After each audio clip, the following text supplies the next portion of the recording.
నవరసంబులుకు నాట్య మయూరియై మూల శబ్దంబుల మోక్షహంస.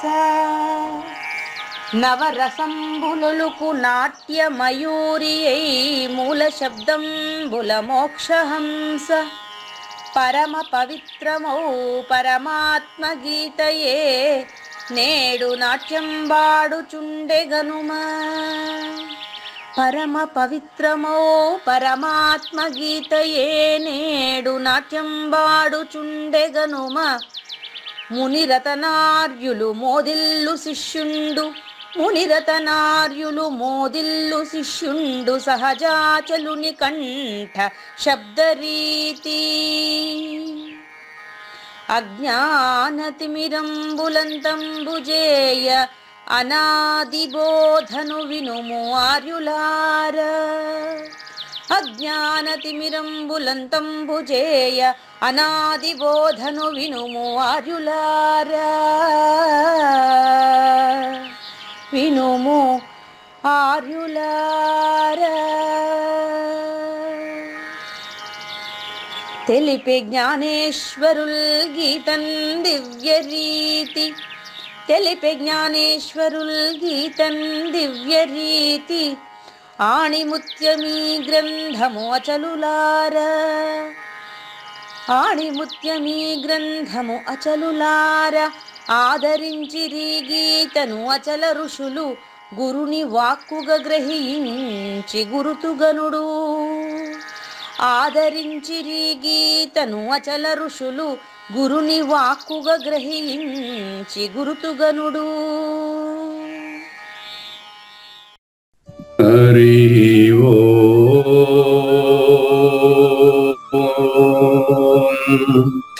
శ్రీ గురుభ్యో నమః. ఓం నమో భగవతే వాసుదేవాయ. ఓం నమో నారాయణాయ. ఓం నమః శివాయ.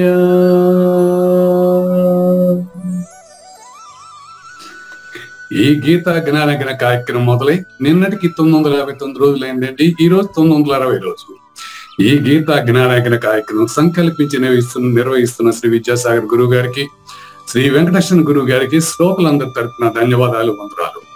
ఈనాటి కార్యక్రమంలో పాల్గొన్న ఆత్మస్వరూపమైన శ్రోతలందరికీ కైవల్యాశ్రమం తరపున, అలాగే శ్రీ శివరామ దీక్షితుల వారి అచల యూట్యూబ్ ఛానల్ తరపున హృదయపూర్వక స్వాగతం, వందనాలు. కార్యక్రమం ప్రారంభించమని గురువు గారిని కోరుతున్నానండి. సర్వము గురువుమయము, సర్వము గురువుమయము. భవరోగ వైద్యుడతడని తెలియుము, సకల విద్యల నిలయము. దక్షిణామూర్తి అతడని తెలియుము. మూగవాణి మాటను, ఈ మూగవాణి మాటను శ్రోతలు కోటలు దాటింతురు. గురుకృపా సిద్ధితోనే నేనెంత ఆనందముందినానో.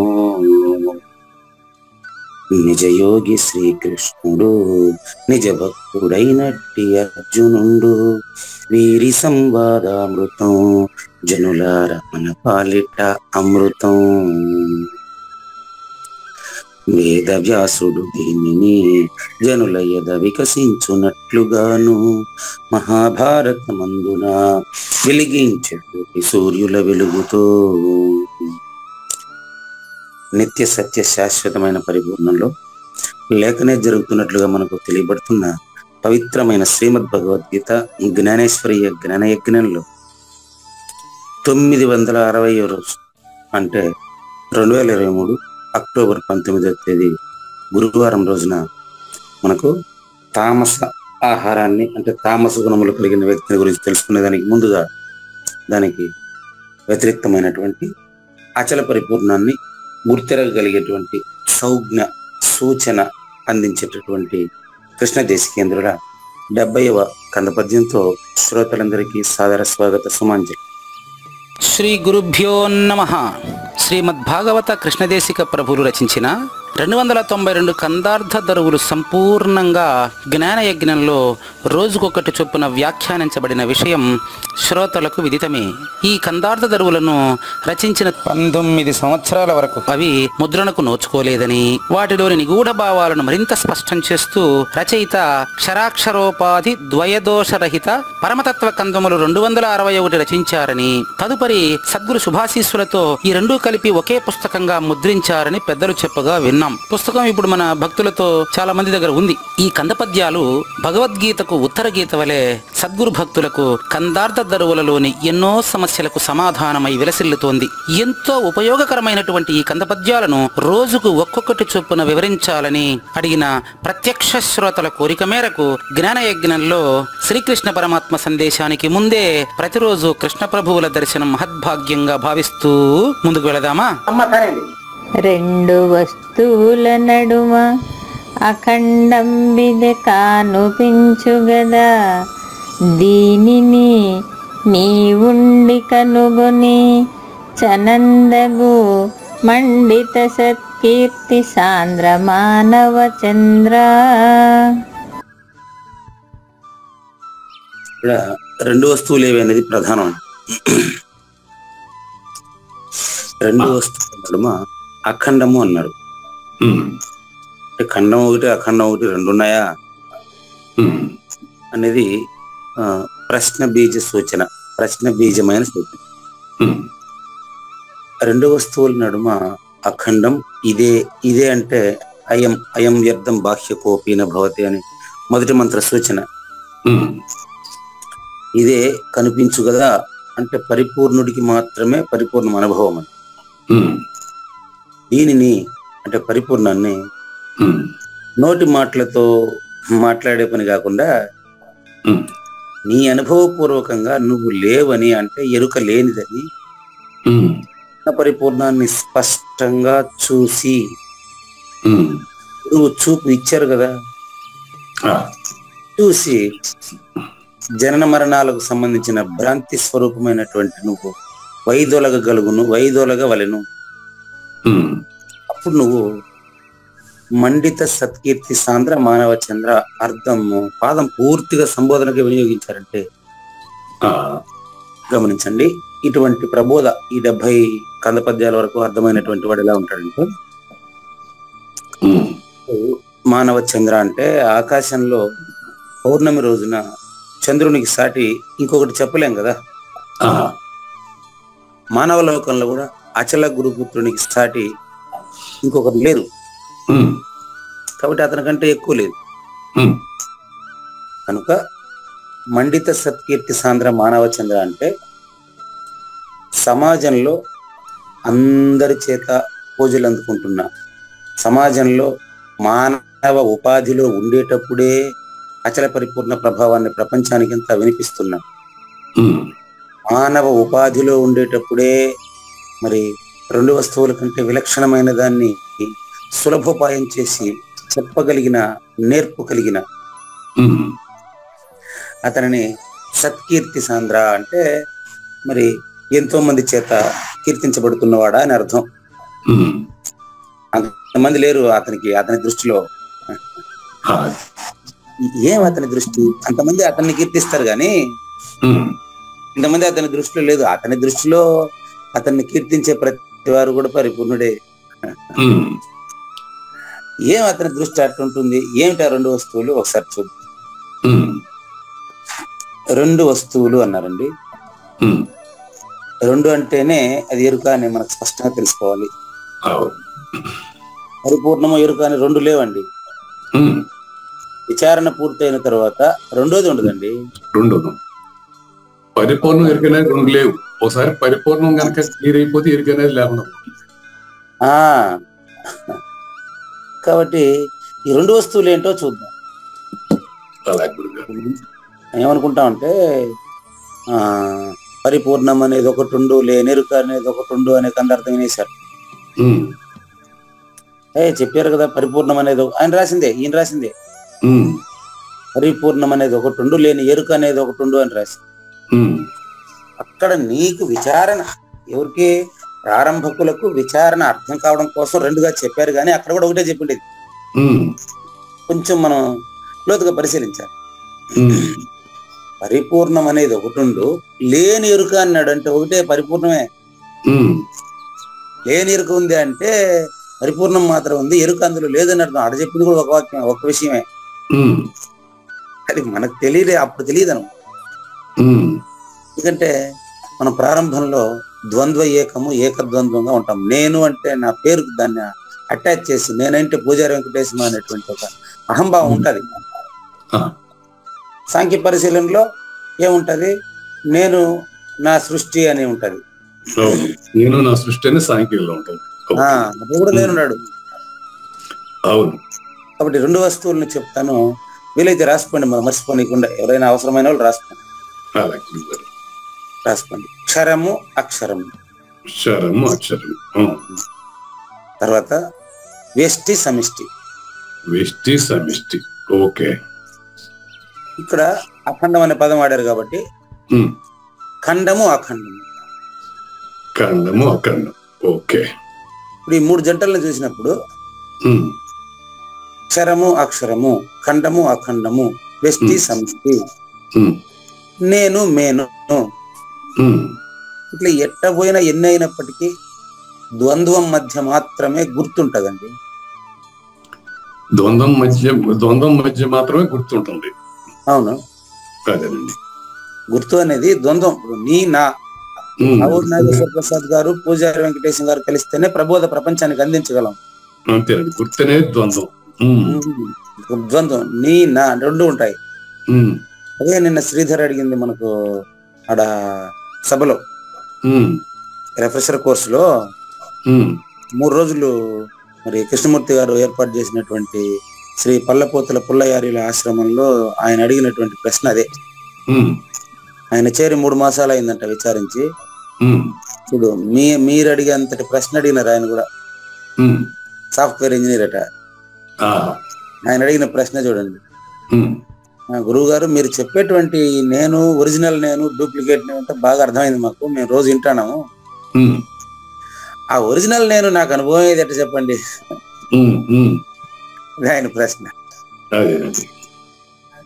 మీరు చాలాసార్లు అడిగి ఉంటారు ఇది. ఆ ఒరిజినల్ నేనంటే అదే ఉండేది, ఇంక రెండోది లేదు. అది నీకెట్ట అనుభవం అవుతుంది? నీకు వేరే అయింది నీకు అనుభవం అవుతుంది, నువ్వే అయింది నీకు అనుభవం ఎట్ట అవుతుంది? అదేనండి. అందుకనే ఇప్పుడు నీ నిజ రూపమే అచలము.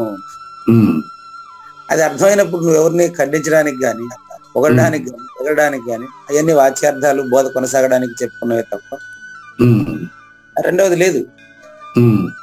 ఇప్పుడు చెప్పినవంతా చూడండి, క్షరము అక్షరము, ఈ రెండు కానటువంటి దాన్ని ఏమని చెప్పాలి చెప్పండి? రెండు కానటువంటి దాంట్లో సౌండే లేదే, సౌండ్ తో దాన్ని చెప్పేదానికే వర్ణించేదానికి వీలు లేదు కదా. అందుకని రెండు వస్తువుల నడుమ అంటే ఖండ అఖండముల నడుమ అని, క్షర అక్షరముల నడుమ అని. అసలు క్షర అక్షరముల నడుమ అంటే ఆ రెండింటిని ఏది రెండు నాకు పెట్టి చూపేయండి చెప్తాము. ఇప్పుడు క్షర అక్షరములు అన్నారు కదా, నశించేది నశించింది.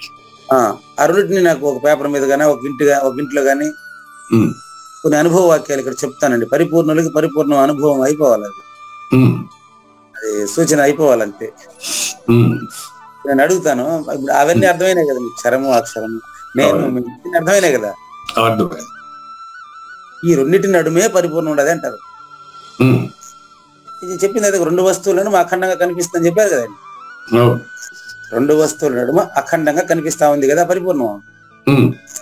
ఏడయ్యా పరిపూర్ణం? అదే రెండు వస్తువుల నడుమ అఖండం ఇదే కదా.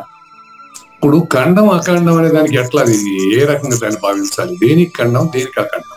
అదే ఇప్పుడు చర్చ. అందుకనే మీకు 4 జంటలు చెప్పినాను కదా. అదే మిగతా క్లియర్ అనుకోండి, పెద్ద ప్రాబ్లం లేదు. ఖండం అఖండం చూపిస్తాను చూడండి. అదంతా మీకు చూపిస్తా, చూసేదే మీరు. పరిపూర్ణం ఒక్కటే నేను చూపించలేనిది. నాకు గురువు ఇచ్చిన చూపు మీకు ఇచ్చేస్తా, మీరు చూడాలి పరిపూర్ణాన్ని. అదొక్కటి తప్ప మిగతా ఏం అడిగినా మీకు నేను ఇక్కడి నుంచి చూపిస్తా ఉంటా, మీరు చూస్తా ఉంటారు, ఏం ఇబ్బంది లేదు. మీరు అడిగింది ఖండాన్ని అఖండాన్ని ఎలా చూడాలి. ఇప్పుడు మీకు చూపిస్తా చూడండి. ఒక మూట బియ్యం ఉందండి, అఖండమైన బియ్యం. ఒక మూట బియ్యం అఖండం అండి, అందులో ఒక గింజ ఖండం అండి. ఒక మూట బియ్యం అఖండం, ఓకే. అందులో ఒక గింజ ఖండం. సరిపోయింది. అంటే మీకు అవగాహన కొరకు ఇంకొన్ని ఉదాహరణలు చెప్తాను. ఒక జీవుడు ఖండం అండి, 84 లక్షల జీవరాశులలో ఉండే చైతన్యం అఖండం అండి. అంటే ఖండము క్షరము, అఖండము అక్షరము.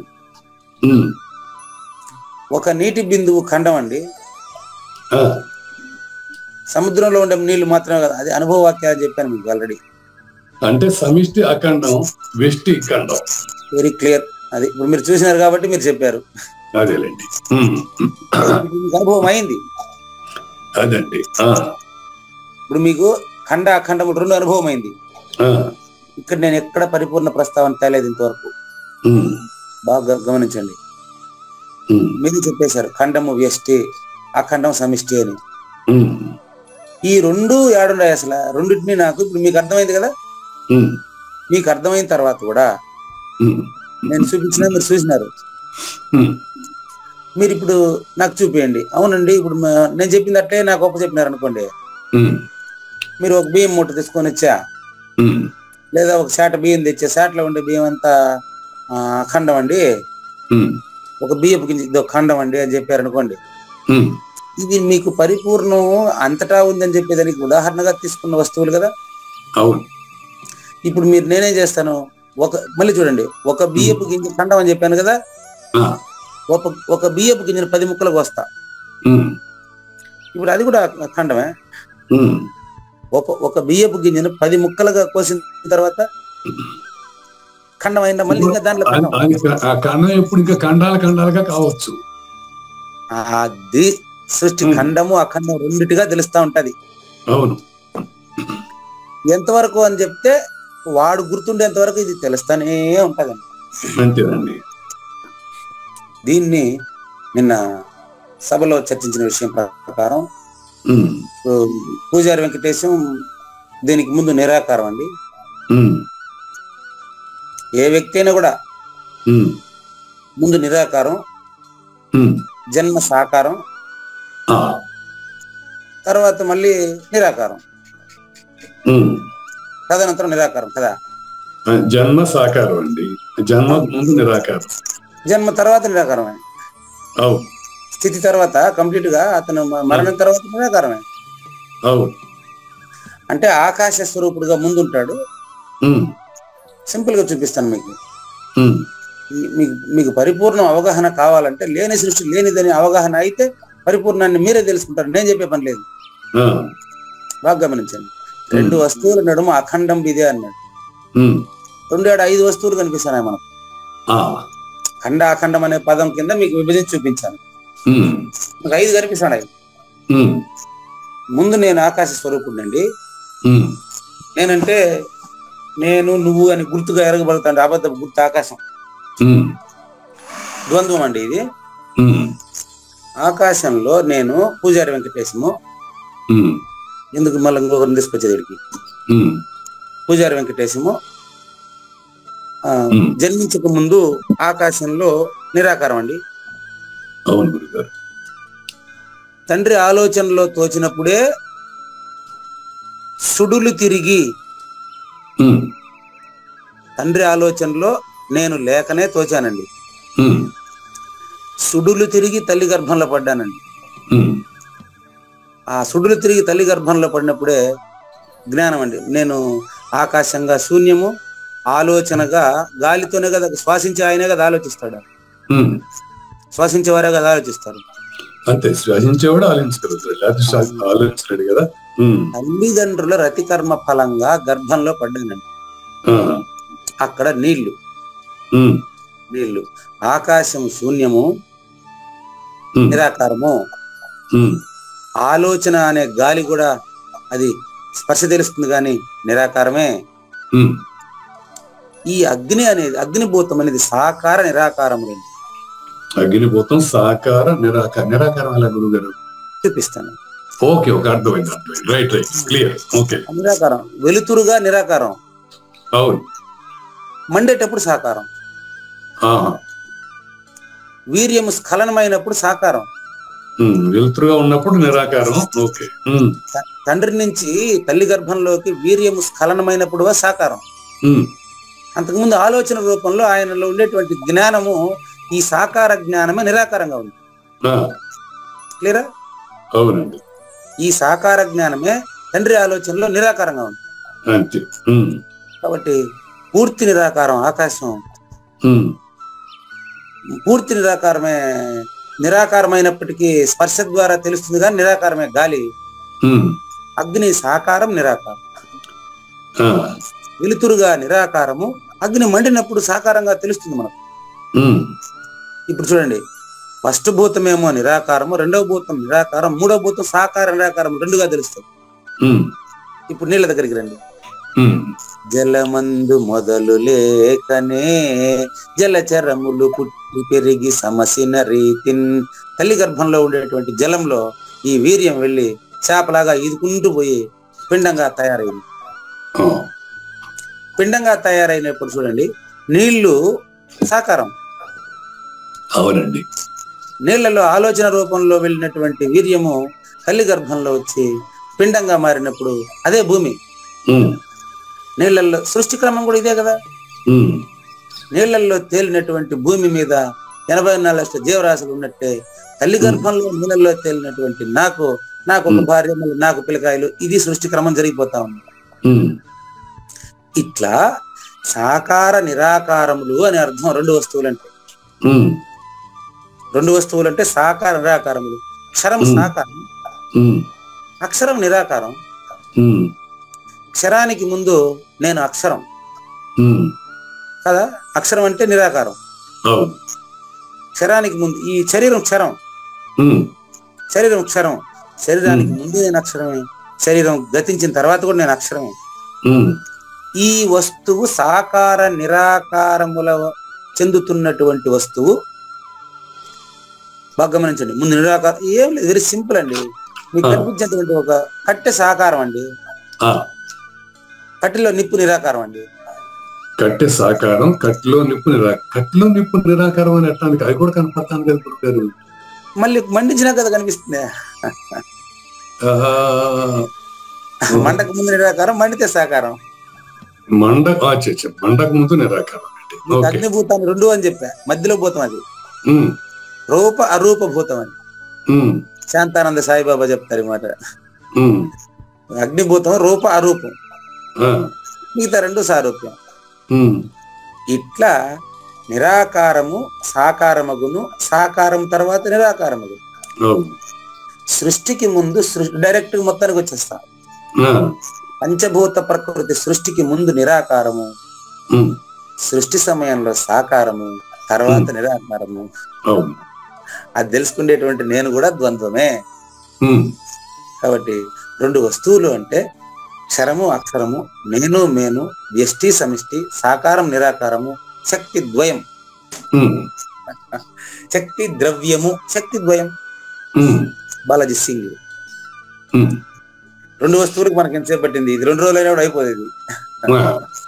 చూడండి, మరి ఈ క్షరాక్షరోపాధి అంటే దేనికి మధ్య అని మీకు చెప్పాలంటే, నేను ఇది లేనిది వస్తువు, లేని దానికి లోపల బయట అంతటా ఉంది అంటే లేనిది లేదన్నప్పుడు ఉండేది అదే. కాబట్టి రెండు వస్తువులకి నా దగ్గర ఎంత వ్యాఖ్యానం చెప్పించారు చూడండి కృష్ణప్రభు. ఇప్పుడు రెండు వస్తువులు అంటే రెండు కూడా పంచభూత మయమైనవే. వాటి మధ్యలో ఉన్న గ్యాప్ కూడా మనం పంచభూత మయమైన గ్యాపే. మీరు చెప్పే గ్యాప్ అనేది ఆకాశమే కదా. గ్యాప్ ఆకాశం. ఇప్పుడు తండ్రి ఆలోచన ఆకాశమే కదా, అది నీరుగా మారి గర్భంలో చేరిందంటే అది పంచభూతాల్లో ఒకటిగా మారింది. క్లియర్. జ్ఞానమే ఆకాశము అర్జున, ఆకాశమే జ్ఞానము. సమిష్టిలో ఆకాశం అన్నాము, వ్యష్టిలో మనసు అన్నాము. సమిష్టి మనసు మాయ. రాసుకోండి, సమిష్టి మనసు మాయ. అదే జ్ఞానము ఆకాశం అంటే అదే. సమిష్టి మనసే మాయ, అదే జ్ఞానము, అదే ఆకాశము, అదే నిరాకారము, అదే శూన్యము. అదే జ్ఞానము, అదే ఆకాశం, అదే శూన్యం. అదే విధంగా వ్యష్టి మాయ మనసు, వ్యష్టి మాయ మనసు, వ్యష్టి మాయ మనసు. దానికి చెప్పిన పర్యాయ పదాలంతా దీనికి కూడా సరిపోతుంది, చూసుకోండి. వ్యష్టి మాయ మనసు కాదు, సమిష్టి మనసు మాయ. ఓకే, సరే సరే. సమిష్టి మనసే మాయ, దానికి చెప్పిన పదాలంతా ఇప్పుడు దీనికి కూడా సరిపోతాయి, చూసుకోండి. అంతే. ఇది ఇంత నిర్వచించేదన్న ఒక మూట బియ్యం చెప్పాను, కానీ సృష్టిలో ఉంటే బియ్యం అంతా అనేది లెక్క, అది అంతే కదా. నీటి బిందువు అంటే సముద్రం మాత్రం చెప్తే, నేను మేఘాల్లో కూడా నీళ్లు ఉన్నాయి. అవును. భూమి కింద ఏడాన్ని బోరేస్తే నీళ్ళు వస్తుంది. నీళ్లు ఏడని చెప్పేది నేను. ఆకాశంలో ఆకాశ గంగా మందాకిని అంటారు, నేల మీద పారేటువంటి గంగా అనేది ఏదో పేరు పెట్టారు. మళ్ళీ లోపల జాహ్నవి అని అంటారు. ఇంకో అట్లా మూడు పేర్లు ఉన్నాయి ఆ గంగాదేవికి. మరి ఆవిడ స్త్రీయో పురుషుడు నాకు అర్థం కాదు. స్త్రీ పురుషులు ఇద్దరు ఆయన తలకాయ పైన కూర్చుండదంట. మరి ఆవిడ పార్వతీ పరమేశ్వరులు ఇద్దరు అయినటువంటి అర్ధనారీశ్వరుడు అయినటువంటి ఆయన పైన గంగ కూర్చుండదంట. ఇంతకీ గంగ స్త్రీయా పురుషుడా రెండునా తెలియదు నాకు. గంగ ఆకాశంలో ఉండేటప్పుడు ఒక పేరట, భూమి మీద ఉండేటప్పుడు ఒక పేరట, మరి పాతాళంలో ప్రవహించేటప్పుడు మరో పేరట. ఆకాశ గంగ మందాకిని, భూలోకం మీద ప్రవహించినప్పుడు గంగ, ఆకాశంలో ఉన్నప్పుడు మందాకిని, భూలోకంలో భూమి మీద ప్రవహించినప్పుడు ఆమె పేరు గంగ. అది పాతాళంలోకి ప్రవహించినప్పుడు ఆవిడ పేరు జాహ్నవి అట. జహ్ను మహర్షి చెవి నుంచి పుట్టింది కాబట్టి జాహ్నవి. ఇక ఇంతకీ ఇప్పుడు ఆ నీళ్లు సాకారమా నిరాకారమా చెప్పండి మీరే. ఆవిరి రూపంలో అది కూడా నిరాకారమే, మళ్ళీ సాకారం. అన్ని ఉంటాయి ఇట్లా సాకార నిరాకారాలకు. ఒక పిడికెడు మట్టి తీసుకోండి, నీళ్ళలో వేసి కలిపేయండి, నిరాకారం అయిపోతుంది. నీళ్ళలో వేసి కలిపేస్తే నిరాకారం. అదే మళ్ళీ మామూలుగా వస్తే మళ్ళీ సాకారం. నీళ్లు ఆకారం ఉండదు దానికి, ఎట్లా అన్ని ఆకారాలు కింద కింద పోస్తే అట్లా పోతుంది. అదే ఫ్రిడ్జ్ లో పెడితే గడ్డ గట్టి ఆకారంగా చదరంగా వస్తుంది కావాలంటే, ఐస్ క్రీమ్ లాగా. ఇట్లా సాకార నిరాకారాలని రెండు రకాలుగా చెప్పింది. 5 భూతాలను అని అర్థము. ఈ 5 భూతాలకు లోపల బయట అనేటువంటి తేడా లేకుండా అంతటా వ్యాపించి ఉంది ఆ పరిపూర్ణము. అంటే పరిపూర్ణం పరమసత్యము, పరిపూర్ణంలో తెలియబడుతున్న గుర్తు అబద్ధము. ఇప్పుడు పరిపూర్ణాన్ని మీకు చూపించేదానికి నేనున్నానా? పోనీ నాకు తెలిస్తే దాన్ని చూసేదానికి మళ్ళీ మీరు యాడ్ నుంచి వస్తారు, నాలోకి మీరు యాడ్ నుంచి వస్తారు. కాబట్టి ఇది అఖండము. ఇక్కడ 2 పదాలు చూసుకోండి. 2 వస్తువుల నడుమ అని చెప్పినప్పుడు ఖండము అఖండము చెప్పాను కదా. ఈ 2 వస్తువులు ఖండము అఖండముల నడుమ అఖండం ఇదే అన్నారు. అక్కడ చెప్పిన అఖండం పరిపూర్ణం, ఖండాఖండముల్లో చెప్పింది ఎరుక. ఇక్కడ తను చెప్పేదానికి 2 పదం లేదు కాబట్టి చెప్పారు. 2 వస్తువుల నడుమ ఖండము అఖండముల నడుమ నిత్య నిరవధ్య ఏమాత్రం విభజించ వీలు లేనటువంటి ఆ ఖండము పరిపూర్ణము. అది ఇప్పుడు మీకు మీ అనుభవం ప్రకారం మీకు కనిపిస్తా ఉంటుంది. ఎప్పుడు విచారణ ఫలితంగా కనిపిస్తా ఉంటుంది, కానీ మీరు చెప్పలేరు దాన్ని. కానీ మీకు తెలుస్తా ఉంది అది, కానీ మీరు చెప్పలేరు దాన్ని. ఆ స్థితిలో మీరు చెప్పలేని స్థితిలో ఉండి ఆ సూచన ప్రకారం, గురు సూచన ప్రకారం దాన్ని కనుక్కొని ఇప్పుడు మాట్లాడుతూ ఉండేటువంటి గుర్తు లేని దాన్ని దృఢమైతే నీ నిజ రూపమే అచలం. కానీ చాలా కన్ఫ్యూజన్. ఇప్పుడు ఖండం అఖండం 2 కూడా పంచభూతాలతో కూడిందే, మీరు చెప్పింది కరెక్టే. దీనికి అతీతమైనది ఏదో ఉంది అంటే అది ఎక్కడ ఉంది, ఎలా ఉంది, దాన్ని ఎలా ఇది అనేది తెలియట్లేదు కదా గురువు గారు. ఖండం అఖండం తెలిసిపోతా ఉంది పంచభూతాల మధ్యలో ఉన్న గ్యాప్ అని, దాని మధ్యలో పంచభూతాలని. ఎందుకంటే ఇప్పుడు నాగేశ్వర ప్రసాద్ అనేటువంటి దేహానికి తాదాత్మ్యత చెందడం వల్ల అది తెలియడం లేదు, అతీతం అనేది తెలియట్లా. అవును.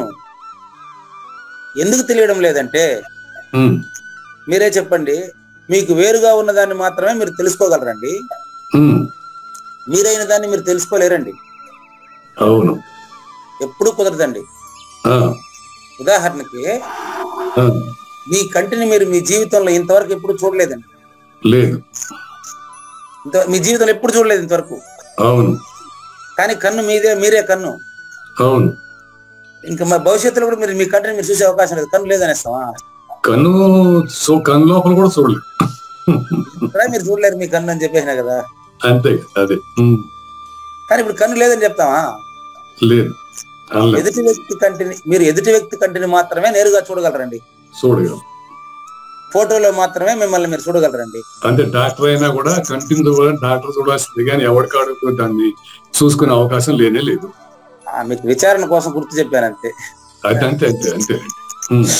కాబట్టి మీరైన పరిపూర్ణాన్ని మీరు చూడలేరు. చూసేవాడు లేకుండా పోతే మీరే పరిపూర్ణుడు. అది సూచన మాత్రమే, చూపిస్తాడంతే. కాబట్టి సంక్షిప్తంగా భావాన్ని చెప్పి మనం రెండో భాగానికి వెళ్దామా? మానవ ఉపాధిలో అత్యంత విలువైనటువంటి, మరి నాకు వరప్రసాదంగా ప్రసాదించబడినటువంటి జన్మరాహిత్యానికి విశేషమైన కృషి చేస్తున్నటువంటి ఓ కావూరి నాగేశ్వర ప్రసాద్ గారు నిరంతరము పరిణామాన మార్పులకు లోనై ఉన్న అక్షర నేను మేనులుగా, వ్యష్టి సమిష్టిలుగా, మరి ఖండ అఖండములుగా ఈ యొక్క ప్రకృతి పరిపూర్ణానికి సంబంధమే లేకుండా ఉండే ప్రకృతిని నా చేత అత్యంత విలక్షణమైన తీరులో మీ పరిప్రశ్నలతో స్పష్టంగా మీ ముందర కుండబెట్టి చూసినంత స్పష్టంగా పరిపూర్ణాన్ని చూసేటంతటి పరిజ్ఞానాన్ని నాకు కల్పిస్తున్నటువంటి ఆ యొక్క మరి సద్గురుమూర్తి ప్రసాదించినటువంటి కావూరి నాగేశ్వర ప్రసాద్ గారు. సద్గురు మీరే కాదు, అదే మీరు చెప్పింది నేను చెప్తున్నా. ఒక్కసారి గురు సూచన ద్వారా ఖండ అఖండములకు అతీతమైనటువంటి పరిపూర్ణాన్ని స్పష్టంగా గుర్తెరిగిన తర్వాత అందులో నాకు మూలము గాని స్థానము గాని లేదని తెలిసి గురువాక్యాన్ని దృఢపరుచుకొని నేను విడిచి ఉండాలి అనేటువంటి సందేశాన్ని అందించినటువంటి మీకు రాసిన కృష్ణ ప్రభువులకి ప్రత్యేకమైన కృతజ్ఞత అభివందనాలు తెలియజేస్తూ యజ్ఞం రెండో భాగానికి వెళ్ళిపోదాం. వధ ఉంటే కొంతమంది మూర్ఖులు అదే ఆలోచన కలిగి ఉంటారు. ఆ ఆలోచన సత్వగుణ సంపన్నులైతే కొద్దిగా వచ్చే వీలుంది.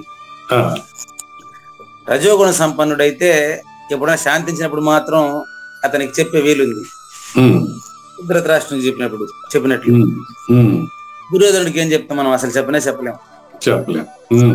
సరే, దుర్యోధనుడికి చెప్పే ప్రయత్నం అన్నా చేస్తాం, ఇంటే నేనకపోతే పోని. వాడికి ఎవరు కుంభకర్ణుడికి ఏం చెప్తాను చెప్పండి? వాడు ఎట్టవాడు తెలుసా? కుంభకర్ణుడి గురించే పాఠం మనకి ఇది. యాతయామం గతరసం పూతి పర్యుషితం చయత్ ఉచ్ఛిష్టమపి చామేద్యం భోజనం తామస ప్రియం. ఏమంటాడు తెలుసా? 6 నెలలు నిద్రపోతాడు వీళ్ళు, మేలుకోడు. తిండి తినరా అంటే ఇప్పుడు 6 నెలలు నిద్రపోయి మళ్ళీ లేస్తాడు. వాని కోసం మీరు వండి పెట్టుంటే ఏమున్నా పుల్లిపోయినా పాసిపోయినా ఏమున్నా 6 నెలల తర్వాత మళ్ళీ తింటానే ఉంటాడు. తినడం మానడు వాడు. 6 నెలలు తింటానే ఉంటాడు. మరి ఏం దొరికినా తింటాడు మళ్ళా. దానికి మనకి విజయం లేదు. ఇది తామస గుణం కలిగినటువంటి వాడి లక్షణం. ఏం చేస్తాడు తెలుసు? ఇప్పుడు ప్రస్తుతం అచల పరిపూర్ణ ప్రబోధ నేర్చుకునేదానికి ఇంటింటికి పోయి నేర్చుకునేదానికి కొంతమంది ప్రయత్నం చేస్తారు. ఎంత పరిశోధన చేస్తారు. ఇంటిల్లు గురువులు ఎట్టుంటారు, శిష్యులు ఎట్టుంటారు, వ్యాపారం ఎట్టు జరుగుతా ఉంది, ఇందులో ఎవరు ఎట్ట బోధ చేస్తారు మొత్తం తెలుసుకుంటారు. కొంతమంది సోంబేర్లు ఓహో ఇదేదో భలే ఉంది అని చెప్పేసి అందులో 4 పదాలు పట్టుకొని పోయి అక్కడక్కడ వాళ్ళ ఇంట్లోకి పోయేసి ఎవరు చెప్పింది మీకు ఏరుకుండదని చెప్పా, నేను చెప్తాను చూడండి, నువ్వు పుట్టనే లేదు. ఎవరు చెప్పింది మీకు ఏరుకుండదని చెప్పింది, నేను చెప్తాను చూడు, మీరు పుట్టలేదు అంటాడు. ఇట్టే మాటలు చెప్పుకుంటా అందరి ఇండ్లలో మరి ఏదో వాళ్ళకు ఉండేది పెడితే సోంబేరిగా తిరుక్కుంటా ఉంటారు కొంతమంది. వీళ్ళని మనం ఏం చెప్తాం చెప్పండి? వాళ్ళకి ఏమైనా ఏం చెప్పలేం. వాళ్ళు ఎక్కడైనా జరుగుతా ఉంటే, ఏదైనా సభలు జరుగుతా ఉంటే ఆ సభల దగ్గరికి పోయేసి వాటిని డిస్టర్బ్ చేస్తూ ఉంటారు. వీళ్ళేదో పాపం ఏదో తెలుసుకోవాలని పరిప్రశ్నలు వేసి అత్యంత ఆసక్తికరంగా జరుగుతూ ఉండే సభల్లో పోయి డిస్టర్బ్ చేస్తూ ఉంటారు అన్నమాట. ఇటువంటి వారికి ఏం చేయలేం, ఏం చెప్పలేము. ఇటువంటి వాళ్ళని వదిలేయాలి. గురుగీతలో చెప్తారు, ఊరికే పేరుకు కానీ ఇటువంటి వాళ్ళు 4 తగ్గిపోయండి, లేకపోతే అన్ని చెల్లిపోండి అంటారు. అది అటువంటి వాళ్ళని హెచ్చరించడానికి చెప్పిన మాట. దయచేసి అటువంటి పనులతో చేయబాకండి. సభలో జరుగుతా ఉంది, ఈడొచ్చి ఏదో గలవా చేసినాడు. ఏముంది, మనం సినిమాలో విలన్ చూస్తే హీరోయిన్ కోపం చేసుకుంటదా? సినిమాలో విలన్ చూసినప్పుడు సినిమాలో మాత్రమే కోపం చేసుకుంటది, అంతే. అది నిజ జీవితంలో విలన్ చూస్తే హీరోయిన్ కోపం చేసుకుంటదా? హీరోయిన్లు నిన్న మనకు కృష్ణమూర్తి గారు చెప్పారు. రాముడి పాత్ర, రావణుడి పాత్ర, హీరో పాత్ర, హీరోయిన్ పాత్ర, కమెడియన్ పాత్ర అందరూ ఒక బస్సులోనే పోయేది. అవును, షూటింగ్ కి. అవును, అందరూ ఒకే బస్సులో షూటింగ్ కి పోతారు. అవును, ఒకే బస్సులో షూటింగ్ పోయి అక్కడ నటించేది మాత్రమే అది.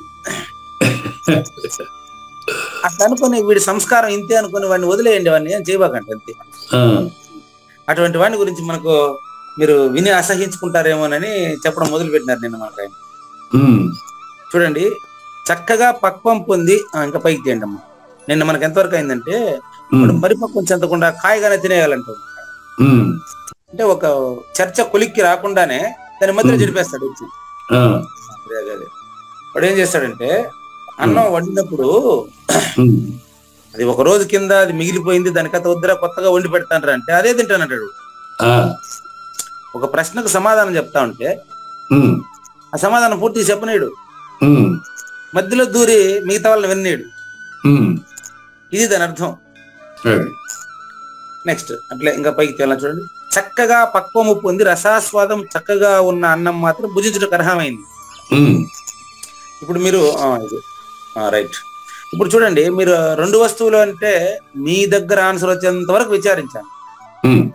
నాకు రావాల్సిన సమాధానం నాకు వచ్చేసింది.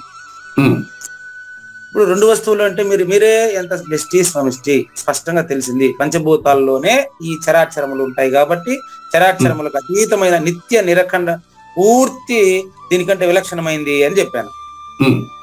దాన్ని నేనెట్టా తెలుసుకోవాలని అడిగారు.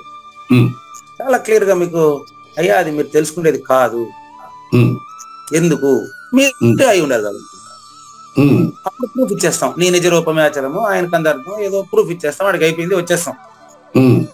ఇదేం చేశాడు, వానికి ఇప్పుడు చెప్పిన తర్వాత దృఢమయ్యేదానికి కొంతగా వ్యవధి అవసరం అవుతుంది. విన్నటువంటి వాళ్ళు అప్పుడే దృఢమయ్యే వాళ్ళు కొంతమంది, ఇంకా కొద్ది రోజుల తర్వాత దృఢమయ్యే వాళ్ళు కొంతమంది. మధ్యలో ఈడు పోతాడు ఇంటికి. ఈయన ఆలోచనలంతా వాళ్ళు నేర్చుకోవడానికి చెడగొట్టడమే. దాన్ని చెప్తున్నారు చూడండి, చక్కగా పక్వము పొంది రసాస్వాదనకు చక్కగా ఉన్న అన్నం భుజించుటకు అర్హమైనది అంటే అర్థం ఏంటంటే, ఇప్పుడు ఒక పిందె ఇప్పుడు అదేంది ఆకు చేదుగా ఉంటది, పిందె పులుపుగా ఉంటది. కొంచెం పక్వం చెంది బాగా పండు మాగిన తర్వాత అదే ఊడి దూరంగా పడినప్పుడు తింటే టేస్ట్గా ఉంటది. ఈడు పండేంత వరకు ఒప్పుకోడు, మధ్యలోనే తినేస్తాడు దాన్ని. అంటే అర్థం ఏంటి, ఒక విషయం తేలేంత వరకు 10 మంది చక్కగా విని తరించేంత వరకు ఒప్పుకోడు, వాడి ఆలోచనలు అంతే. ఇట్లా దాని అర్థం చూడండి. కానీ తామస పురుషులు వీరు కాబట్టి వీరికి అటువంటి అన్నము ఎన్నడూ నచ్చదు. అటువంటి పరిపూర్ణమైనటువంటి ప్రబోధలో దూరి మధ్యలో వాళ్ళని విననీయకుండా వాళ్ళని చెడగొడుతూ ఉంటాడు. ఒకవేళ దైవయోగం వలన వారికి రుచివంతము తాజాగా ఉన్నట్టు అన్నము లభించినప్పటికీ వారు 10 మంది చెప్తారు, నాయన ఇదంతా బాగుంది, ఇది మనం నమ్మాలి వినాలి అని అంటాడు. వాడు 10 మందిని పనికిరాని వాళ్ళని అంటారు. మీరు అంతే, మీకంతే బాయిలో కప్పలాంటి వాళ్ళు, మీరు నేనేం చేయలేనని. మరి మళ్ళీ ఉదాహరణ కూడా చెప్తారు. అంటే మేము సభలో ఉండే వాళ్ళందరూ బావిలో కప్పలు అంటే వాళ్ళు, ఈయన ఒకడే తెలిసినోడంట. కాబట్టి వారు దానిని తినక ఒక పెద్ద పులి వలె దాని నుండి దుర్గంధం వచ్చేంత వరకు చూడండి. నిజానికి పెద్ద పులితో పోల్చడం కూడా తప్పేనండి.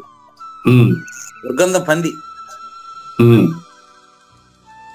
పంచభక్ష పరమాన్నాలు పందికి ఎత్తుకు పెట్టామనుకో అది ఒప్పుకోదు. అది ఒక్క రవ్వన్న వారు ఏమంటుంది తెలుసా, దీంట్లో ఒక్క రవ్వన్న మురికి వాసన ఉండదా? ఏం మనుషులయ్యా మీరు, మురికి కాలంలోకి పోదండి అసలు. ఏం చేద్దాం చెప్పండి. అది చక్కగా కుళ్ళిపోయేంత వరకు ఒక పక్కకు ఒత్తిగించి ఉంచుతారనమాట. ఎవరు ఇల్లు ఇట ఇట తామస గుణం కలిగిన వాళ్ళు చాలా రోజుల వరకు నిలువ ఉండి కుళ్ళిపోయి రుచి లేకుండా ఎండిపోయి రసం లేకుండా, మనకు అంటే సాత్వికులకు ఏదైతే పనికిరాదో అదే వాడికి ఇష్టం. మరి కుళ్ళి పురుగులు బెలబెలబెల దాంట్లో పురుగులు బయటకు వచ్చేంత వరకు దాన్ని పట్టించుకోడు వాడు. ఎందుకంటే ఒప్పుకోడు అంతే, వాడి కథ అంతే. అతడు చిన్నపిల్లల్లాగా ఏం చేస్తాడంటే ఒకదానిలో ఒకటి కలిపి బురద వల్ల కలుపుకొని అప్పుడు తింటాడు వాడు దాన్ని.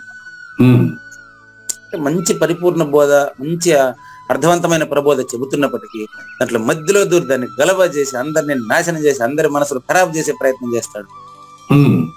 ఇటువంటి వాళ్ళని గురించి కృష్ణ ప్రభువులు గాని చాలా మంది ఇటువంటి వాళ్ళ గురించి రాశారండి. ఇటువంటి వాళ్ళు రాస్తూ అందరికంటే ఎక్కువగా రాసిన ఆయన పంచదశి దుర్గానంద స్వామి. ఆ విషయం మనకు నిన్న కూడా చెప్పారు. ఇది ఎట్టుంటుందంటే మలాన్ని ఎవరు తాకరండి, మలమును ఎవరు తాకరు, కానీ చేయి పెట్టి కడగాల్సిన పరిస్థితి వస్తుంది ఒక సమయంలో. ఏం చేద్దాం అట్టని ఆయన సభలో నుంచి కడిగి పడేయండి అని లెక్క. అది ఏం చేద్దాం చెప్పండి. ఒక్కొక్కరు ఒక్కొక్క ఇది అనమాట. ఏం అనబాకండి అటువంటి వాళ్ళనే. మనం ఏం చేద్దాం, మనమే చేయి పెట్టి కడుక్కుంటాం కదా. దయచేసి అతనిలో కూడా పరిపూర్ణాన్ని చూడండి అని నేను మీకు 2 చేతులు నమస్కారం చెప్పేది అది. అతను కూడా పరిపూర్ణుడే, నా దృష్టిలో అతను పరిపూర్ణుడేనండి. కానీ గురుగారు ఇక్కడ చిన్నది ఏమనుకోవద్దు, నేను అన్న 2 కూడా పంచభూతమయమైంది కదా. ఈ నేను లేక మేలు లేదు కదా. ఈ పరిపూర్ణంగా ఎలా కన్వర్ట్ అయిందంటారు? ఈ నేను అనేది కన్వర్ట్ కాలేదండి. మరి పరిపూర్ణం అని మీరు అంటున్నారు కదా, పర్టికులర్ పరిపూర్ణం అంటున్నారు. ఈ పంచభూతమైన దాన్ని మనం నేను పరిపూర్ణమైంది అనేది అది ఏ రకం కన్వర్ట్ అయితే కావాలి కదా, లేదా ఎట్లా అవుతుంది? కాలేదండి. కన్వర్ట్ అయిండేది నేను మేనులు కలిసి కన్వర్ట్ అయినాయండి. నేను మేనులకి అత్యంత విలక్షణంగా పరిపూర్ణం ఉందండి. అందుకని మీకు 3 చెప్పాను. అందులో third person, second person duplicate ఒకదాన్ని ఒకటి భ్రమిస్తూ ఉంటాయి. థర్డ్ పర్సన్ వచ్చి ఇండివిజువల్ అండి, వెస్ట్ అండి. సెకండ్ పర్సన్ సమిష్టి అండి. ఇవి ఒకదానికొకటి కలిసి గుర్తెరిగేటువంటి అబద్ధపు గుర్తే గనుక వీటికి విలక్షణంగా వీటికి తగలకుండా ఉంది కాబట్టే దాన్ని ఇది తెలుసుకోలేదు. చాలా మంచి ప్రశ్న మీరు వేసి. ఫస్ట్ పర్సన్ అనేది ఒరిజినల్ నేనండి. ఒరిజినల్ నేను ఫస్ట్ పర్సన్, పరిపూర్ణము, ఉత్తమ పురుషుడు, పురుషోత్తముడు, పరమ పురుషుడు. ఈ పేర్లతో వాడారు, దానికి ఏ పేర్లు పెట్టేదానికి నేను లేదు. అది ఇది కాదు, ఇది అది కాదు. పరిపూర్ణము ఎప్పటికీ కూడా పరిణామము చెందదు, అంతటా నిండి ఉంది, అది మాత్రమే ఉంది. అందులో మాట్లాడుతున్నటువంటి అబద్ధపు గుర్తు లేనిది. ఈ విషయము ఈ తామస గుణం కలిగినటువంటి ఇటువంటి వారికి, ఈ తామస గుణం కలిగినటువంటి వారికి, తామస గుణం కలిగినటువంటి వారికి అది ఎట్టి పరిస్థితుల్లో తెలుసుకునే అవకాశం అసలు లేనే లేదండి. కాబట్టి అతడు చూడండి ఎంతో ఆనందంతోనూ తృప్తిగాను ప్రీతితోనూ సాత్వికులు మామూలు మంచి విషయాలని మీరు అడిగి తెలుసుకున్నట్టుగా ఇతను చెడ్డ విషయాలనే కల్పించి అందరికీ చెప్పే ప్రయత్నం చేస్తుంటాడు. అంటే మీకు మంచి విషయాలు ఇష్టం, వీడికి చెడ్డ విషయాలు ఇష్టం. అది కథ అంతే. ఇట్లా ఈ అన్నము వలన అంటే ఇటువంటి విషయం, అన్నం అంటే ఇక్కడ విషయాలన్నీ 5 అని అర్థం గుర్తుపెట్టు.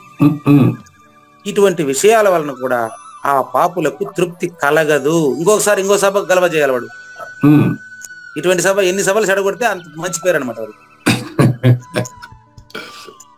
ఒక సభలో పోయేసి నిన్న ఒక వీడియో పెట్టారనుకుంటాను, గ్రూప్ లో పెట్టారు లేదో తెల్ల నాగేశ్వరరావు గారు. సభలో పోయేసి అతనికి ఏం తెలియదు, ఇతనికి ఏం తెలియదు, ఆ శాస్త్రం పనికిరాదు, ఈ శాస్త్రం అందరూ నా దగ్గరికి వచ్చాయని అని చెప్పేస్తానంటున్నాడు.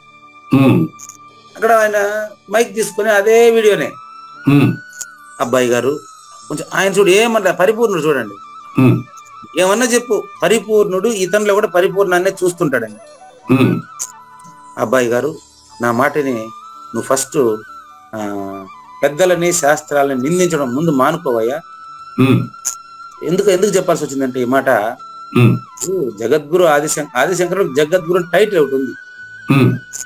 ఆయన రాసినటువంటి ఎన్ని భాష్యాలు, ఎంత ఆయన జీవితం అంతా సంచారం చేసి ప్రపంచాన్ని ఉద్ధరించడానికే ఆయన అవతారం ధరించాడు. అటువంటి ఆయన్ని పట్టుకొని ఆయనకేం తెలియదు, ఈయనకేం తెలియదు, శివరామ దీక్షితులకు ఒకరికే తెలుసు.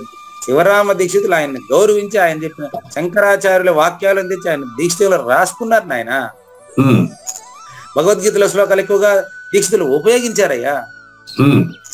వానికేం తెలియదు, వీనికేం తెలియదు, కృష్ణుడు పనికిరాడు, భగవద్గీతలో ఏం లేదని ఇట్లా గుడ్డిగా వాదించేటువంటి మూర్ఖత్వం నువ్వు వదిలిపెట్టరా బాబు అని చెప్పి స్పష్టంగా మందలించి పంపించారు.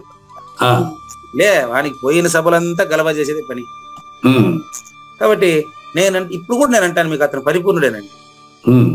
ఆ విషయం అతను తెలుసుకునేంత వరకు అది అతని బాధ్యత, నాకెందుకు అనుమానమే లేదు. ద్వంద్వానికి అతీతంగా ఉండే పరిపూర్ణం తెలిసిన తర్వాత ఇతనే మంచివాడుగా మారతాడు. దారి దోపిడీ దొంగ వాల్మీకి మరి యోగ వాసిష్టం రాయలేదా? పట్టుకోండి, దారి దోపిడీ దొంగ వాల్మీకి యోగ వాసిష్ఠ రామాయణం రాయలేదా? అంతకుముందు రత్నాకరుడు అతని పేరు. రత్నాకరుడు వాల్మీకిగా మారగలిగింది. ఈ తామస గుణం కలిగిన వాడు కనీసం కొన్ని లక్షల జన్మల యుగాలకైనా వీడు మంచి మనిషిగా మారడంటారా? వాడు ఈ జన్మ సంగతి దేవుడు ఎరుగు.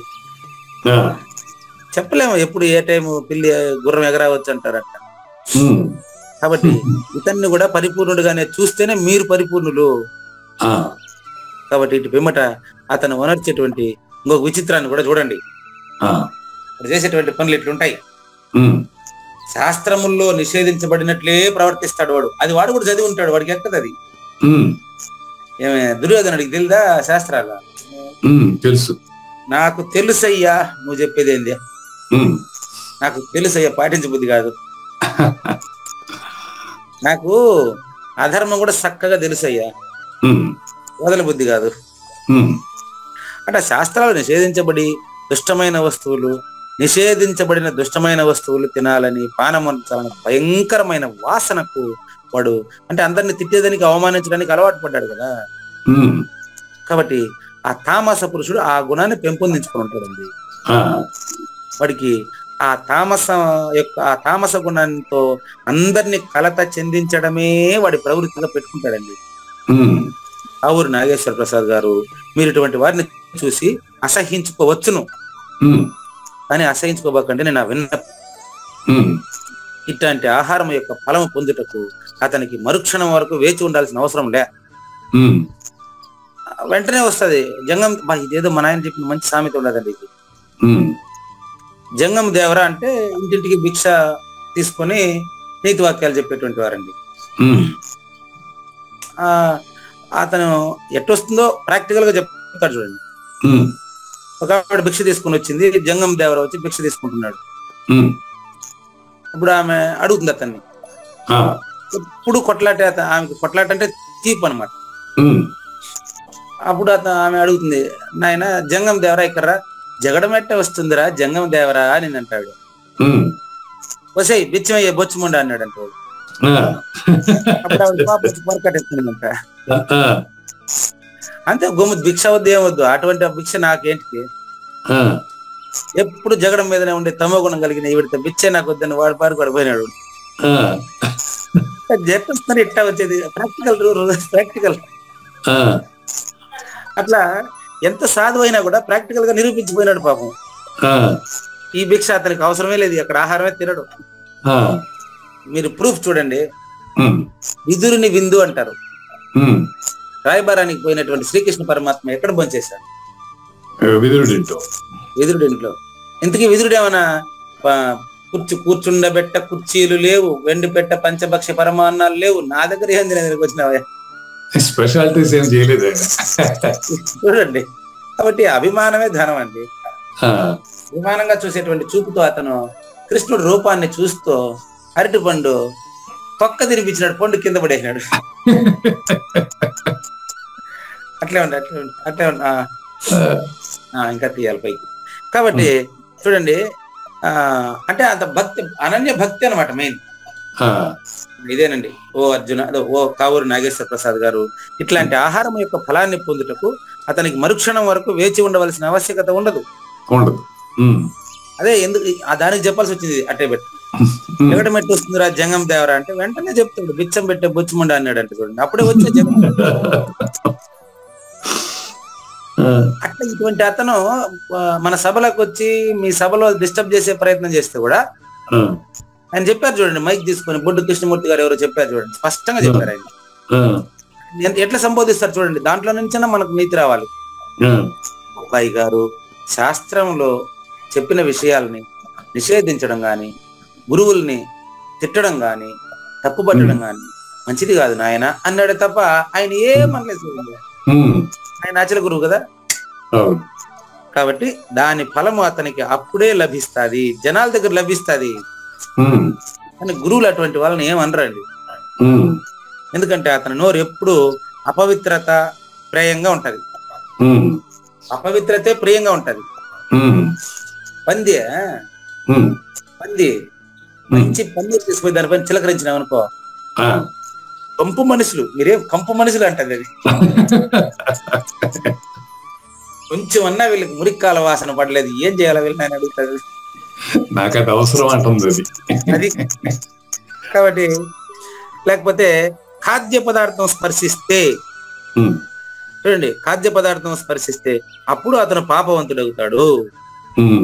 అతనికి ఎప్పుడు సమాజంలో ప్రశాంతంగా ఉండడం ఇష్టం ఉండదండి, ఇది మెయిన్. సమాజం ప్రశాంతత కోసం పాటుపడడం అతనికి ఇష్టమే ఉండదు. అటు పిమ్మట అతడు తినుటలో ఒక విధానం అనేదే ఉండదు. వాడు పొట్ట నిండడమే వాడికి కావాల్సింది. ఈ టైంకి ఇటువంటి వాళ్ళని డిస్టర్బ్ చేసి ఇక్కడ గలబా సృష్టించామా, ఇంతమంది మనసులను కలిసి వేసినామా లేదా, ఒక్కటే వాడి పని. ఇట్టి సమయంలో అతను పొందేటువంటి యాతన అనుభవము ఎట్టుంటదంటే, ఓహో అదే చెప్తాను, నేను కూడా చెప్పాను నాకు ఈ విషయం, నేను వినలేదు. శిరచ్ఛేదం నడుచుప్పుడు గాని, అగ్ని ప్రవేశం నడుచున్నప్పుడు గాని ఎట్లాంటి బాధ ఉంటుందో ఇదే మీరు వినలేరని చెప్పాను కదా నేను. ఒక వ్యక్తికి గొంతు కోస్తా ఉంటే ఎంత బాధ ఉంటుందో అంత బాధ కలిగే మాటలు మాట్లాడతాడు వాడు. ఒక వ్యక్తి అగ్గిలో కాలిపోతా ఉంటే ఎంత బాధ ఉంటుందో అంత బాధ కలిగేట్టుగా మాట్లాడతాడు వాడు. అట్టి బాధను ముందుగా వాడు అనుభవించే కదా మనకు చెప్పాలా. కాబట్టి అటువంటి వాడు మాట్లాడే మాటలకు అటువంటి వాడికి వదిలేద్దాం, అటువంటి మాటలను మనం చెవులకు చేరకుండా ఉందాం. ఏమైతుంది, అచల పరిపూర్ణ గురుమూర్తికి 5 శబ్దస్పర్శ రూపరసగంధాలు 5 5 మంది కాపలా ఉంటారట. అది ఎట్ట నియమించాడో మరి ఆయన. అటువంటి దుశ్శబ్దాన్ని లోపలికి పోనీయడంట ఆయన. కానీ చూడండి, అతను ఈ వేదనలన్నింటినీ అతను ఓర్చుకుంటాడు. సామాన్య మనుషులు ఓర్చుకోలేకుండా అతనికి భీతిల్లుతారు. అచల పరిపూర్ణ గురుమూర్తి అతని గురించి ఏమి స్పందించాడండి. కాబట్టి మనకు దృఢమైన మనస్తత్వం కావాలని అర్థమవుతాం. కాబట్టి తామస అన్నం యొక్క పరిణామము తామస వృత్తికి భిన్నంగా ఉంటుందని చెప్పేదానికి ఉందా? బాగా పట్టుకోండి వాక్యము. తామస అన్నము యొక్క, అక్కడ అన్నము అంటే అతను స్వీకరించిన విషయాలు. సాయంత్రం అయితే తాగేసి పిల్లాన్ని కొడతాడు, ఏం చేసినా అతనికి అది ఆ బుద్ధి పోదనమాట. ఇంట్లో చెడ్డ మాటలంతా నేర్చుకుని వచ్చి మాట్లాడతాడు. అంటే అటువంటి విషయ గ్రహణ చెంది ఉన్నాడు పోయిన జన్మలో, వాడు అటువంటి సంస్కారాలు ఉన్నాయి వాడికి. ఇప్పుడు ఏం చేద్దాం చెప్పండి, ఆ ఉపాధి అట్లే వచ్చేసింది. కల్లుకుండని ఎన్నిసార్లు గడిగితే మాత్రం, ఎగ్జాంపుల్స్ అండి, కల్లుకుండని ఎన్నిసార్లు గడిగితే మాత్రం ఆ కళ్ళు వాసన పోతుందా? ఆ కుండ పగిలిపోయి వేరే కొత్త కుండ తెచ్చుకోవాలి నువ్వు, అంతే. ఈ జన్మకు నాకు ఇంతే, వీడి కథ ఇంతే, వీడిని మనం ఏం చేయలేమని అట్లా వదిలేయండి. కానీ వాడిని మీరు మార్చే ప్రయత్నం అంతే. కల్లుకుండ లాంటి వాడు వాడిని ఏం చేయలేము. కాబట్టి దాని వాడి ఆలోచన అట్టుంటది. మనం ఏం చేస్తాం చెప్పండి? కాబట్టి ఆలోచనకు భిన్నంగా మాట ఉండదు అని దీని అర్థం. అతని మనసులో కలిగిన ఆలోచనలకు అనుకూలంగానే అతని మాట ఉంటది.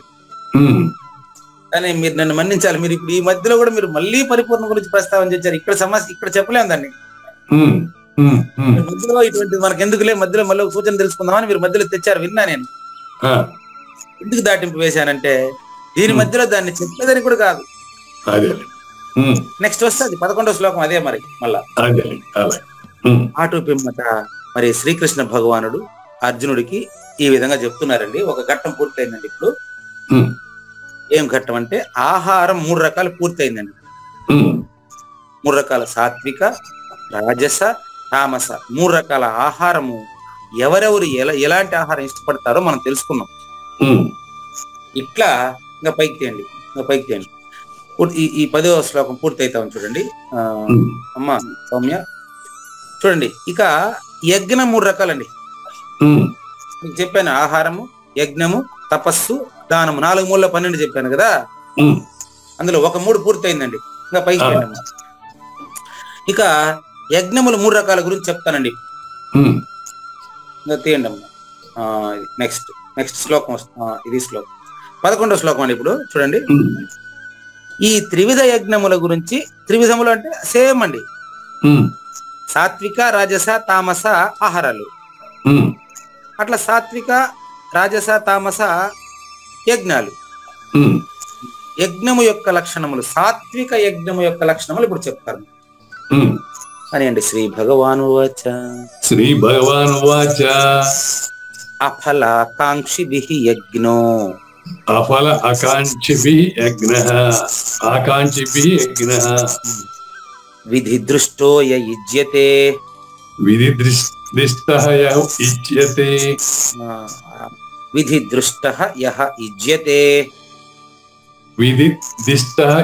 యుజ్యతే యష్టవ్యమే వేతి మనః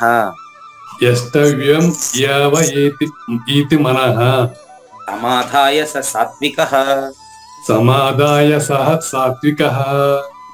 అఫలాకాంక్షిభిర్యజ్ఞో విధి దృష్టో యుజ్యతే యష్టవ్యమే వేతి మనః సమాధాయ స సాత్వికః. దీనికి ప్రతిపదార్థం చెప్తానండి. మీరు మాట ఆ శ్లోకాన్ని ముందే మీరు చక్కగా విడదీసి అవగాహన చేసుకుంటున్నట్టున్నారు. అపలహ ఆకాంక్షిభి అనేది సాత్వికుడి యొక్క లక్షణం అండి. నిజానికి ఇది పరిపూర్ణుడి యొక్క లక్షణమే, గమనించుకోండి కావాలండి. ఆకాంక్షిభి అఫలహ అంటేనే ఆడ కర్త లేడు, కోరేవాడు లేడు. ఆశ్చర్యకరమైనటువంటి విషయం ఏంటంటే యహ యజ్ఞ, ఏ యజ్ఞమైతే శాస్త్రోక్తమైనదో, విధి దృష్ట అంటే విధి అంటే ఇక్కడ కర్తవ్యం అండి, చేయదగిన పని. విద్యార్థికి క్లాస్ రూమే శరణ్యం. టీచర్కి విద్యార్థి యొక్క జీవితాంతం, విద్యార్థి జీవితంలో ప్రభావం చూపి అతన్ని ఉద్ధరించడమే కర్తవ్యం. ఈ రెండు ఒకరికొకరు లేకపోతే కుదరదు. కాబట్టి ఏ యజ్ఞం అయితే శాస్త్రోక్తమైందో, ఏదైతే ఆచరణీయమో, ఏదైతే చేయదగిన పనో, ఆ చేయదగిన పనిని ఆ అఫల ఆకాంక్షిభి అండి, ఫలితము కోరకుండా చేస్తాడో, ఎవరి ద్వారా అయితే ఫలితము కోరకుండా పని చేయబడునో, సింపుల్, ఎవరి ద్వారా అయితే ఫలితము కోరకుండా పని చేయబడునో అటువంటి వాడు యజ్ఞ పురుషుడే. అతనితో జరిగే పని అంతా యజ్ఞమేనండి. ఈ యొక్క అద్భుతమైనటువంటి సాత్విక యజ్ఞం గురించి తర్వాత ఎపిసోడ్ లో చెప్తాం. లేనిది లేదు లేదు, ఉన్నది లేకపోవుట లేదయ్యా, ఈ గొప్ప మర్మమంతా నీ వలన తేటగా తెలిసెనయ్యా. శాస్త్రోక్తమైన విధిగా కర్తవ్య యజ్ఞమని నిర్ణయించి ప్రతిఫలాపేక్ష లేక చేయబడు యజ్ఞమే సాత్వికంబు. శ్రీకృష్ణుని పలుకును సూటిగా తలపల మునిరత్నమే, శ్రీమించిన భావమై సద్గురువు చెప్పకని చెప్పెను గదా. సద్గురాత్మ మంగళం అమ్మ కానండి. జయ మంగళం నిత్య శుభమంగళం, జయతు జయ మంగళం మహోత్సవ మంగళం. జయ మంగళం నిత్య శుభమంగళం, జయతు జయ మంగళం మహోత్సవ మంగళం. శ్రీమించున చలంబు సూచించినటువంటి దక్షిణామూర్తికి దండమిడుతూ, శ్రీమించున చలంబు సూచించినటువంటి దక్షిణామూర్తికి దండమిడుతూ, శ్రీ మహావిష్ణువు సూర్య భగవానుడు యాజ్ఞవల్కి జనక రాజ ఋషికి. జయ మంగళం నిత్య శుభమంగళం, జయతు జయ మంగళం మహోత్సవ మంగళం. అయం వ్యర్థ బాహ్య కోపిన భవతి అనే సుఖయోగి సాంది పరుసుల వరుస. అయం వ్యర్థ బాహ్య కోపిన భవతి అనే సుఖయోగి సాంది పరుసుల వరుస. దీనినే శ్రీకృష్ణ పరమాత్మ వద్దనే ఎరిగరిగిన ఉద్ధవార్జునులకు. జయ మంగళం నిత్య శుభమంగళం, జయతు జయ మంగళం మహోత్సవ మంగళం. శ్రీ అల్లమా ప్రభు బసవేశ్వరుండును బ్రహ్మానంద రామానంద స్వామి. శ్రీ అల్లమా ప్రభు బసవేశ్వరుండును బ్రహ్మానంద రామానంద స్వామి. నవరసాలు లిఖించు నాట్యమయూరిగా గీతను మలచిన జ్ఞానేశ్వరులకు. జయ మంగళం నిత్య శుభమంగళం, జయతు జయ మంగళం మహోత్సవ మంగళం. కబీరు దాసుడు సహజానంద గురుడు రామావధూతయురాజితముగా. కబీరు దాసుడు సహజానంద గురుడు రామావధూతయురాజితముగా. అంబికా శివయోగి శ్రీవేమన నిరంజన వెంకయ్య తిరువెంగళార్యులకును. జయ మంగళం నిత్య శుభమంగళం, జయతు జయ మంగళం మహోత్సవ మంగళం. శ్రీ బృహద్వాశిష్ట సిద్ధాంతమును చేసి జనన మరణ భ్రాంతి జడుపు బాపి. శ్రీ బృహద్వాశిష్ట సిద్ధాంతమును చేసి జనన మరణ భ్రాంతి జడుపు బాపి. అచల సాంప్రదాయమవనిలో నెలకొలిపి అందించినట్టి శివరాములకును. జయ మంగళం నిత్య శుభమంగళం, జయతు జయ మంగళం మహోత్సవ మంగళం. మెప్పైన బోధల తిప్పలు బాపిన అప్పయ్య మంత్రియు అచల గురులు. మెప్పైన బోధల తిప్పలు బాపిన అప్పయ్య మంత్రియు అచల గురులు. పరశురామ సీతారామ స్వామి ప్రభులు నరసింహ యోగి గురువర్యులకును. జయ మంగళం నిత్య శుభమంగళం, జయతు జయ మంగళం మహోత్సవ మంగళం. కంద కందార్థముల నందించి బృందముకు రంది పాపిన కృష్ణ ప్రభువునకును. కంద కందార్థముల నందించి బృందముకు రంది బాపిన కృష్ణ ప్రభువునకును. పలుకులా కందనిది పరబయలు ఇది అని పలికిన ఫీల్కాన లక్ష్మణునకు. జయ మంగళం నిత్య శుభమంగళం, జయతు జయ మంగళం మహోత్సవ మంగళం. ఫీల్కాన లక్ష్మణుల ప్రియ శిష్యవర్యుండు అవధూతయని పేరావనియందు. ఫీల్కాన లక్ష్మణుల ప్రియ శిష్యవర్యుండు అవధూతయని పేరావనియందు. పాఠాలు నేర్పించి పీఠాలు ఏర్పరచి శంఖబాపిన వెంకటేశ్వర వధూతకు.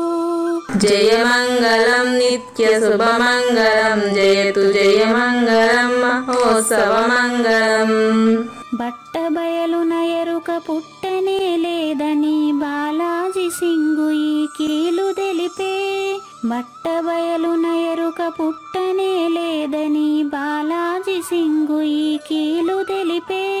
మూలమూలేనట్టు ఎరుకేమి లేదని తెలియజెప్పిన మునిరత్నమార్య జయమంగళం నిత్య శుభమంగళం జయతు జయమంగళం మహోత్సవమంగళం.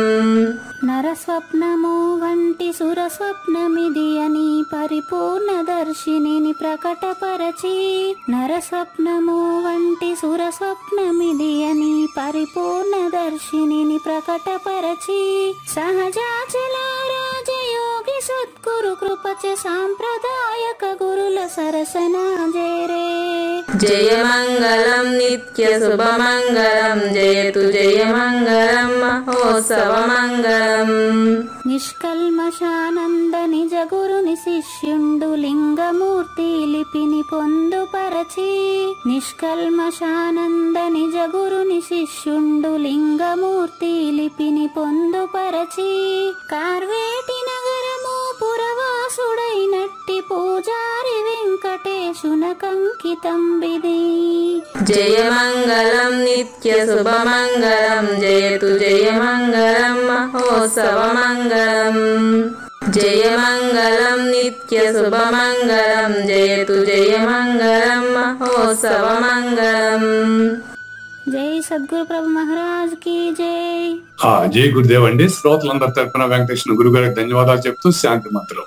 పూర్ణమదః పూర్ణమిదం పూర్ణాత్ పూర్ణముదచ్యతే పూర్ణస్య పూర్ణమాదాయ పూర్ణమేవ అవశిష్యతే. ఓం తత్సత్. ఓం శాంతి శాంతి శాంతి. హరి ఓం. అశరీరం సర్వదా అస్తి శరీరం రహితం సదా అయమేవ సద్యో ముక్తిః అన్యథా భ్రమకారణో